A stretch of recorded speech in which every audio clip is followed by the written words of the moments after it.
और में भी तेजी देखने को मिल रही है। यतिन जी से ही समझते हैं आखिर क्या वजह है इस तेजी की, बताइए यतिन जी। देखिए, कुछ समय पहले ही कॉनकॉर का जो है एनालिस्ट कॉल हुआ और कॉल पे मैनेजमेंट ने काफ़ी शानदार जो है आउटलुक दिया है।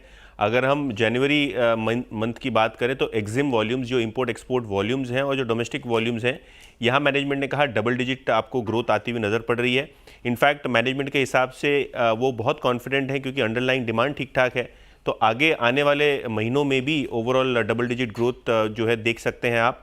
तो इसी तर्ज पे शायद अगर हम देखें तो Q4 के नतीजे वॉल्यूम वाइज बेटर होने चाहिए। मैनेजमेंट ने FY26 के गाइडेंस के बारे में बात नहीं, क्योंकि अभी वहाँ 2-3 महीने का और समय लगेगा पूरा पिक्चर क्लियर होने के लिए। लेकिन डेडिकेटेड फ्रेट कॉरिडोर FY26 में एक बड़ी भूमिका निभाने वाला है वॉल्यूम ग्रोथ को लेके। JNPT जो जवाहरलाल नेहरू पोर्ट ट्रस्ट है मुंबई में, यहाँ भी कंपनी की जो कनेक्टिविटी है वो इम्प्रूव हो रही है, जिसके कारण अगले साल वॉल्यूम्स ज़बरदस्त तरीके से पिकअप हो सकते हैं।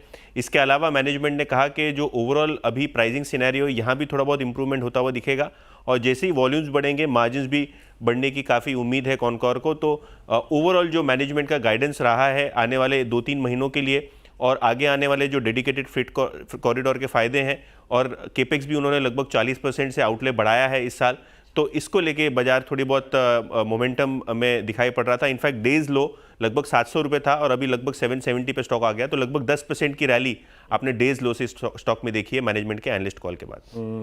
और देखिए ये जो रैली आई है ना 10% की, हिस्टोरिकली अगर आप कॉनकॉर के चार्ट्स को देखें तो ये एक वेटेज रखता है, ये लेवल एक वेटेज रखता है। मानस इनफैक्ट विकास से प्रश्न पूछते हैं। विकास, अगर आप हिस्टोरिकली कॉनकॉर को देखें, अगर मैं सिर्फ एक कोविड काल को छोड़ दूं, मैं हिस्टोरिकल चार्ट्स में से कोविड एरा को निकाल दूं, तो हमेशा ये 200 वीक एक्सपोनेंशियल एवरेज पे एक बॉटम क्रिएट करता है।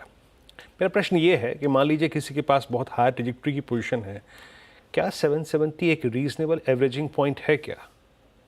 जी हाँ वीरेंद्र जी, अगर वो भी पॉइंट ऑफ व्यू देखें तो वापस यहाँ से एक पुल बैक रैली अच्छी मिल सकती है। यहाँ पे एक पॉजिटिव डाइवर्जन भी बन चुका है। तो मुझे लगता है जिस हिसाब से इसने लास्ट अगर आप काउंट करोगे तो ऑलमोस्ट पूरे साल भर में ये काउंटर ऊपर से नीचे ही आ रहा था और इसका जो इम्पोर्टेंट रिट्रेसमेंट लेवल जो था वो आ रहा था अराउंड 760 के आसपास का। आज उस रेंज के नीचे जाके आया और वहां से वापस वो आप पुल बैक रैली यहाँ पे देखने मिल रही है। मुझे लगता है ये वापस 782 के ऊपर जैसे ही एक क्लोजिंग बेसिस सस्टेन होता है तो मुझे लगता है 820 830 यहाँ तक का एक अप मूव यहाँ पे देखने मिल सकता है। तो मेरे राय से तो एक पुल बैक रैली यहाँ पे देखने मिलेगी। ये जरूरी देखना है कि 782 के ऊपर ये कितने दिन तक टिकता है। अगर ये टिक गया तो मुझे लगता है एक अच्छी रेंज से वापस लॉन्ग टर्म मूविंग एवरेज के आसपास वापस देखने मिल सकता है। तो 820 के आसपास का एक अच्छा मूव यहाँ पे देखने मिल सकता है।